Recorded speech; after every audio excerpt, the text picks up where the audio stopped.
Now we take you back to the night of January 25th, 2002, on Art Bell, Somewhere in Time.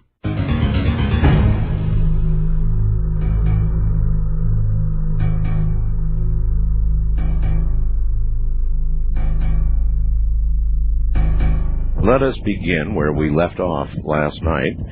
The story was getting so interesting that I asked the gentleman last night, that would be Ken, to email me and give me some contact information, and he did. And so here is my last caller from last night, Ken. Hello, Ken. Hi, Art. How are you tonight? I'm all right. I'm really happy you decided to come back on with me tonight, and I appreciate your taking the time to do that.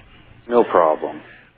Let us begin as we did last night. You have the luxury now of a little more time, and you can tell us in a little more detail exactly what happened. Exactly what happened. Yes, sir. Okay. Well, New Year's Eve of 2000, we moved into this house. And where are you, Ken? I'm out of Portland, Oregon. Right.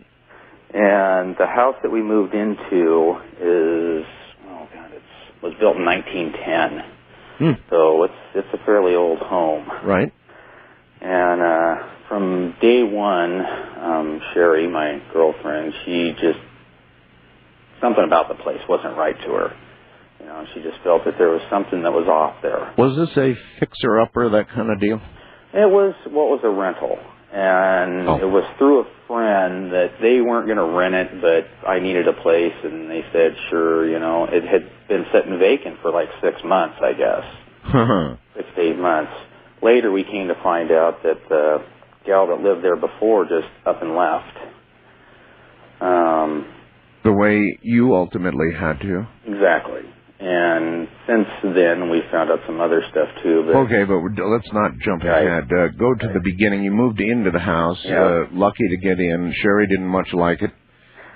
But, a little work and fix it up some, it might, come around, feel a little better. Right. Well, she's kind of she's able to really pick up on stuff. Sees things that other people don't see, or feels stuff. She's really in tune with what's going on around her. A lot more than I am, till now.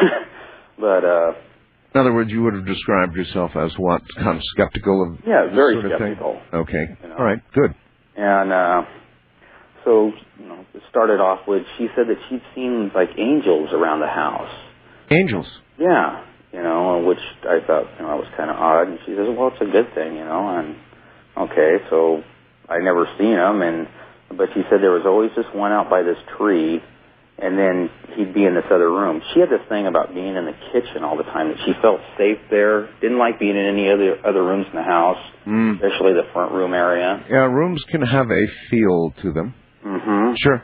And so this went on, and it was kind of funny because every now and then, sometimes I'd fall asleep on the couch, and I'd be woke up to somebody whispering in your ear, really weird, kind of saying something that's leave me alone, I'm trying to sleep, and look, and there's nobody there. Uh-huh. So I just kind of I was dreaming, I just passed it off. Right. And then there were several times I'd be sitting in the front room by myself, and maybe the kids might be upstairs, and she was at work. I'd be playing a video game or something, just kind of biding some time, and you get that feeling that somebody's walking up behind you, you can hear the floor kind of squeak, and you turn around and there's nobody there. Oh. So this would happen off and on. It wasn't, it's just kind of okay, just my imagination running rapid, never really put anything together. So a little bit later, then we started hearing the little girl laughter. This is, a couple of months of being there. Most of the time when I heard it, I would be upstairs in the bathroom, and it was right outside the door, but nobody'd be there at the house. It only happened when nobody was there. Do you have a little girl? I have an 11-year-old daughter and a 12-year-old son. Ah. No really little girls. No.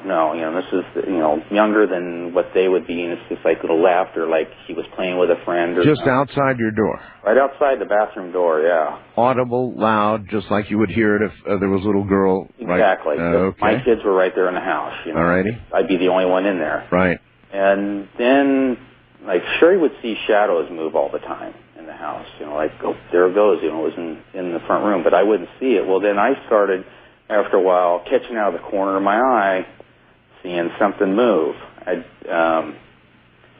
Sometimes in the bathroom upstairs, there was a mirror on the back wall, and if you had the medicine cabinet open, you could see right into the hallway when I was shaving.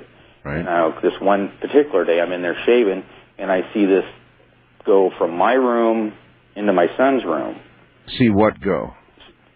Shadow figure, something black, 4 feet in height, like a kid or something like that. Small. Yeah. So okay. Right after that, my son comes running up the stairs, and I say, hey, Brandon, is there somebody with you? And he's like, nope, by myself.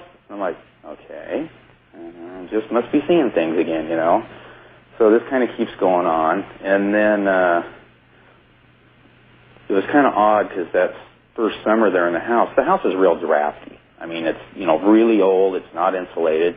Well, it's, 90 degrees out in the summertime, and when we come home from work, you'd have to go around and open up all the doors to let the heat in because it was so cold in the house that you'd have to wear a coat. Right. And it's like, there's something not right. Sherry kept bringing that up, and I'm like, oh, we got the shade of the trees, skeptics, they try to, make reason out of anything. Yes, of course. The brain struggles to do that. Yes. Yeah, absolutely. Which I did all the time. And so this went along, and then then went through that winter, and there was just some more activity going on. And then her son come to live with us. He was living out of state and come up, and the first night that he was there, we were talking about, what he's been doing and what's going on. And so we went up to bed, and he slept downstairs in the front room on the couch. I don't know, what time was it? About probably 11:30, like that. Sherry gets woke up by my son's radio in his room blasting. It's like, why did he set his alarm, get up? So she gets up, goes walking in there, and it's just blasting loud. And she's shaking him, trying to wake him up, and he won't wake up. Mm-hmm. And the radio, which he normally has like on all these but goodies and stuff, is saying over and over again, time to kill, which just freaks her out. Time to kill? Yes.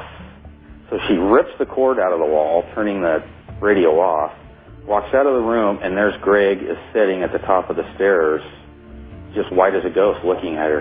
And he goes, I am not sleeping down there by myself. Can I sleep in your room? Because something has just pinned me on the couch. Ken, hold on. We're here at the bottom of the hour. There's more to this. He was the last caller last night. You didn't get to hear all of this tonight. You are. I'm Art Bell. This is Coast to Coast AM. All right. Back now to Ken. Ken, if I had encountered a radio blaring out "Time to Kill" my child's room, hey, that would be when I'd pack up and haul butt. And that's what some people on Fast Blaster are saying here. It would be time to go. That's one of the things that we have been discussing between ourselves and what was going on, because something would happen like that, yes, or something else, and it seemed like within 15 to 20 minutes time that it was like you never even knew it happened. Like there was some type of control, manipulation, whatever it was, or the power that this thing had. Now, by that, do you mean you didn't remember the event, or do you mean the event just didn't seem? It would just seem like everything just went passive on it. Like there was really nothing going on. It was in the back. Okay. It was like something would push everything to the back of your mind. Okay. I mean, even the stuff that happened to Sherry, that, she would be traumatized, and it was within 2 or 3 hours, we were back to doing our normal daily routine. Yeah, I guess that's really the way life is.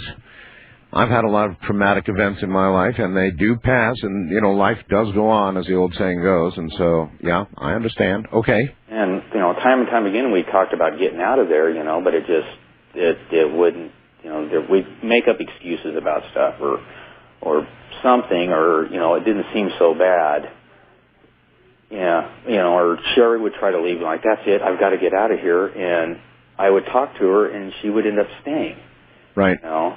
And it wasn't until after we were out of there that we were able to really start putting the pieces together. Well, after this business with the radio, what then? How bad did it get? I mean, last night you mentioned that Sherry was physically attacked by something. She was. And actually the first time was just prior to Greg's attack. It was just before he came. It was like a week earlier. And so I kind of screwed up on my timeline there. But she was attacked, and we just thought that, well, we won't say nothing to him. She was attacked how? She was sleeping in the bed upstairs and was awoke out of the sleep being pinned with her face down. She was laying on her stomach with her face stuffed into the pillow and just being pushed into the bed. You know, she couldn't even, you know, she was able to get her head turned around, and there was nobody there. She was just being held down. You know, and it was like... By a completely unseen force of some kind. Exactly. You know, couldn't see it, but could feel it. All right. Now, Ken, it's not that I doubt what you're saying. Right. But if you would be willing to put Sherry on for a moment, this might be a time when she should describe what happened to her. Okay. Is it, if she's willing. Here she is. Okay. Hello? Hi, Sherry. Hi. Thank you, first of all, for coming on. I really appreciate it. Sure. But Ken was just beginning to tell me about being pinned down or something in bed, and I thought I ought to hear this from you. Yes. Yeah, I was sleeping, and I just woke up to my face being shoved into the pillow. My body was totally paralyzed. I couldn't move. And it was a terrific amount of weight that was laying on top of me. Did it feel like a body? It felt like a body. Or not a blunt weight, but a body? A body. Yes, definitely. Okay. And I had other occasions where it would just come in and just touch my leg, and you could actually see the comforter indent with, you couldn't see anything there, but you could feel it, and you could see the comforter move. And at times it would tuck you in just like you were a child. Not hurt you, just tuck your comforter all the way around you. It was terrifying. And it got to, after that happened, I refused to go to bed by myself. I refused to go to any room but the kitchen. I just sat in the kitchen for almost 2 years straight. Oh, my God. This went on for how? 2 years. Mm-hmm. For 2 years? 2 years. Is it over now? No. I hope it is. We're Christians, and we've been going to church, and we've had people praying for us, and we moved into this house, which it's a brand new home, and nobody's lived here. And our first night here by ourselves, I was just rolling over to put my arm around Ken, and this horrible laugh, like it was in a tunnel, but it was right up above us, and it was really... So whatever this is, it has followed you. It sure seems like it. So it's not even over now. It's maybe there now. It could be. I haven't felt anything. Have you had physical marks, bruises from I've any? Had a bite on my back, in the middle of my back from it. A bite on your back. Mm-hmm. Teeth marks. Teeth marks. It took 6 weeks for it to heal. Oh my God! How did this happen? I was just up in the bedroom, and it was just, ow, you know. You mean just, you were standing, laying down in bed? What? I was standing in the bedroom, and it was just just pain in my back, and so I went downstairs and had Ken lift my shirt up to look at my back, and right. there it was. And there's a bite mark. Mm-hmm. That takes 6 weeks to heal? It took 6 weeks, and he kept putting peroxide, and it was quite something. I asked Ken, and I'll ask you too, and maybe you'll have the same answer, but after going in to your son's room and hearing a radio blaring, time to kill, Most people would be so out of there, Sherry. Oh, I've tried. I was so terrified. I was so scared. And yet there was some kind of a power that took over. And Ken was such a skeptic, even though he was hearing the things that were happening. Right. He said, well, nothing happens when you're with me. I take it you were not as much of a skeptic. I was not. I'd never had anything like this ever happen to me before. And I didn't know what it was, but I really believed that I knew I wasn't crazy, and I knew this stuff was really happening to me. Well, what about your children? Well, we kept it quiet. They're very young, and we didn't want to frighten them, but we asked questions to make sure that nothing was hurting them. So they really weren't being affected. Okay, so they weren't being affected particularly. No. But my children, my oldest one's 26 and my youngest one is 22, and they both had incidents with it too. Oh.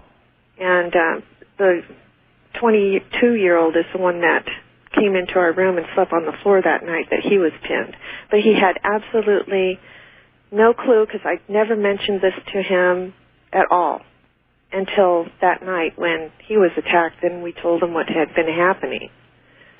Well, it sounds like sometimes it was, you say it tucked you in, for example. Yeah. So that almost seems benign. That almost seems friendly. Well, as the story goes, I thought there was just one thing there. But after the end of the story, you'll hear that there might have been several more. Okay, but everything Ken's been telling us is basically the way you remember it, too. Oh, yeah. And even down to the point where after these things would occur, like the radio and the rest of it, we stayed. It would sort of fade from your mind in a way that lessened the importance of what had just happened, in some way causing you to stay? No. I would have anxiety even. I didn't want to go back to the house. I tried to stay away. We were bike riders, and we... So it didn't fade as much for you? Yeah. It didn't fade as much for me. I was terrified. Well, do you have any sense, any idea of why you thought the kitchen was a safe place? I didn't have the feeling of, any other room, it was just like it just go up your spine. You could just feel it like breathing on you. And all of that was not present in the kitchen? And it wasn't in the kitchen. So you spent a lot of time in the kitchen, huh? I spent 2 years of I wouldn't go watch TV even. I couldn't sit in the living room at all, which would aggravate the family, but I was that uncomfortable. I could not sit in any room but the kitchen. And then I would stay up and wait until Ken would go to bed at night, because I would not go up and sleep in that bedroom by myself. That's like some kind of prison. It was. For you. It was a prison to me. It was really horrible. Okay, well, I may ask you to come back. I don't know, but I wanted to hear your words, and I just have. You can remember as plainly as day that radio blaring out? I can remember everything just as if I'm standing there. Yep, everything is very clear. Okay, let me talk once again to Ken, if I could, please. Okay. Hello? Hi, Ken. Howdy. Okay, so I guess we haven't even heard it all yet? No. There's more. Okay. So, oh, great, the phone's going to start going yet. Go up and get the other phone. Let's see, where are we? After Greg had been pinned, there was a time he went out one night. We were setting up, and was talking in bed, and we heard the door downstairs shut, and we heard girl laughter, and we thought, oh, Greg's home, and brought some friends with him. So she gets up, sure, goes downstairs, and comes running back up there. There's nobody there, which there was nobody there. He never came home that night. And so just little things like that kept going on until he had a girlfriend move in with him, and Jamie started encountering... It sounds like you're getting ready to change telephones here or something. Yes, I am. All right, well, that's not a problem. Here's your wife almost not willing to come out of the kitchen. How were you handling that? Hello? Yes, hi. Hold on a second. Let me turn this volume up if there's one on it. Where's it at? Okay, you're on some other phone now? This is great. Are you there? Yes, uh-huh. I'm here. Trying to get this volume on this phone to... Can you hear me? Can you hold on for just a second? Sure. Sounds like we are having technical difficulties. I got a phone problem. Yeah, I can tell. Oh, great. I'm hearing you all right. And there we go. And by the way, you need to turn the radio off in the background if you can. Okay, she's downstairs with the other phone. She must have just hung it up. Okay. All right, sounds good. Now, Yeah, here we go. What I asked you, I'm going to ask you again now, Ken. Okay. You've got a girlfriend who is spending almost every day for 2 years in her kitchen. Right. How did you handle that? Very difficultly. I sat in there with her most of the time and stuff. It was like we knew that we needed to move, but we didn't have the funds available to. We were just getting by at the time. Right. What kind of work do you do? I'm a mechanic. You're a mechanic. And does your girlfriend also work? She was laid off at the time, so, okay. So she was home all the time. Right. Uh-huh. But she would try to stay gone, during the daytime if I wasn't there. But yes, I understand. As a skeptic, what did you think was going on? I mean, did you think that she was having problems, or had you seen enough of this so you knew she wasn't having problems? It's just that you all had a problem. Well, that's kind of it. It was like. You don't have to answer any of these. I'm trying to get to the bottom of how you reacted.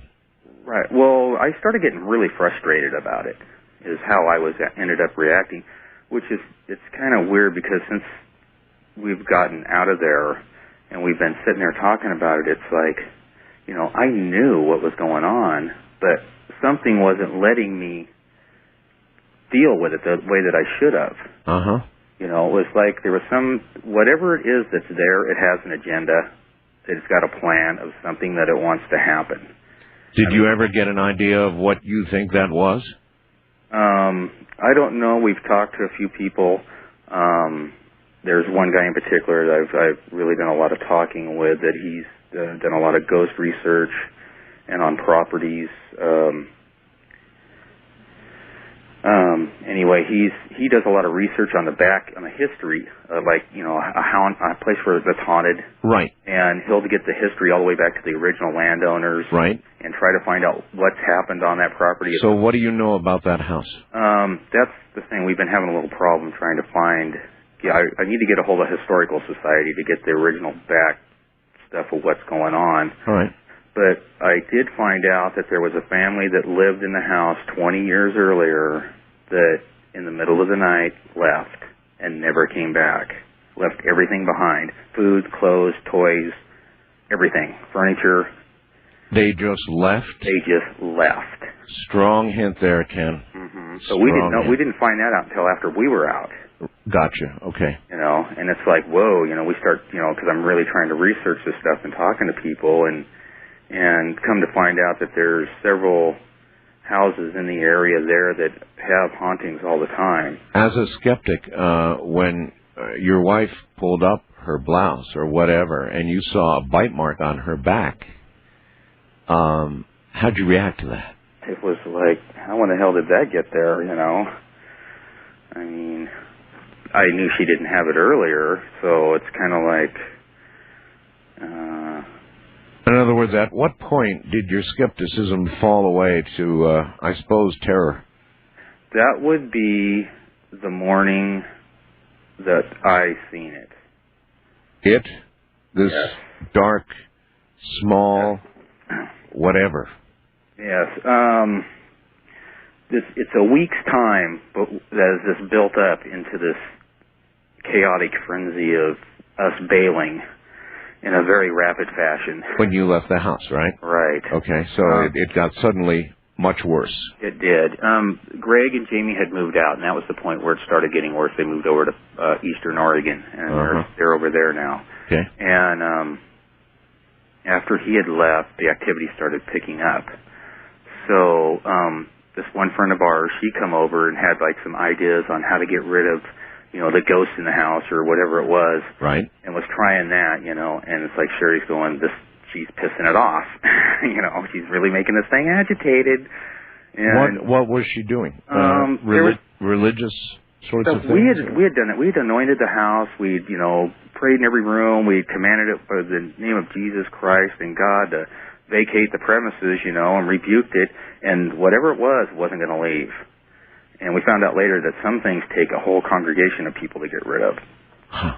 But, so what began to happen in the last week? Okay, so she had come over here a few times trying to get rid of this thing. Then, ticking it off.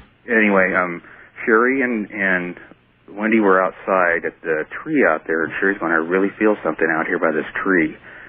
So to humor them, I went out and dug a hole. And a friend of mine, he's search and rescue, and I worked with him for years doing search and rescue. Wait a minute, you dug a hole? I dug a hole. They said there's something strange by it. Did they conclude beneath it, and is that how you started digging, or did you decide to dig? This is the thing here is the house is built on a knoll, and we found out that the place that was across the way was intended to be a mortuary. So that leads me to believe that in the pioneer days, they used knolls as like family burial sites. Ken, what did you think you were digging for? I don't know. I was going to dig a hole to appease them so that I could get some rest. This is 9 o'clock at night in the dark with the light. I'm out there digging this hole. I'll tell you what, I'll call my friend up, have him come over with his dog that he uses for finding buried people or drowning victims. Yes. And if it hits on the hole, then we've got something. If it doesn't, okay, So we go to bed that night, get up in the morning. Sherry was working at that time. She left just before I got up. I got up, come downstairs, and I'm pouring a cup of coffee and look out the window, and the hole's filled in. What? Yeah, the hole's filled in. How much of a hole had you dug? I dug it it's 2.5 feet around by 3 feet deep. That's a big hole. Yeah, and it's filled back in. And so I called her. She called me on her lunch break and I asked her if she filled the hole in, and she said no. And I talked to Wendy, and Wendy said no. And it's like, okay, and nobody filled the hole in. How to get filled in? So then that was like a Thursday night. Yeah.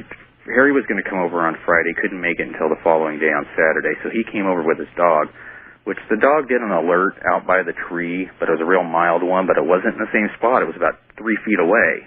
From where you had... Right, from where I had dug. It did it. Ken, hold on. Well, all right, Ken, we're down to the last week, the last straw, I suppose, in a way, huh? Last straw, the last couple week? of days there, anyway. Was absolutely the last straw. All right, what happened? Okay, so Saturday, I had my friend Harry come over with his dog and work the property, and it hit on that one spot by the tree. Right. Well, we went and put him in the truck, and we walked through the house, and Harry's got a digital camera, and he took some shots and stuff like that, see if anything happened to come up. Right. But he goes, well, tell you what, he goes, why don't we take her down to the basement and see what happens down there. Take the dog? Yes. Uh-huh, okay. So you go down in this basement, and when you go down these stairs, and you turn right at the bottom, and it opens up. It's an unfinished basement. It's all dirt floor. But somebody put, plywood up on the right side that goes down and angles over, making a room, like an old storage room or something. Right. And he opened up the door to that and went in there with the dog, and that dog literally turned inside out. It did not want anything to do with that room. Oh. I mean, I've seen dogs react doing death alerts, and this was like a major one. Death alert. Yeah, that's what it's called. And the dog, we took it out and went upstairs, and it took like a week for his dog to calm down from that. He said the last time he's seen the dog like that was when he had it in Turkey at the earthquake. Did either one of you go back down to that room? No. Smart. And because I've seen my buddy, I've never seen him scared. And we've been in a lot of predicaments when we did search and rescue and stuff, and I know him really well, and he had the look of terror on his face. That was enough for you? That was enough for me. So we went up and we talked for a while. We were going to get together that Saturday night and go out, get away from the house, you know, try and calm ourselves down. My kids were at my folks' for the weekend. And so we went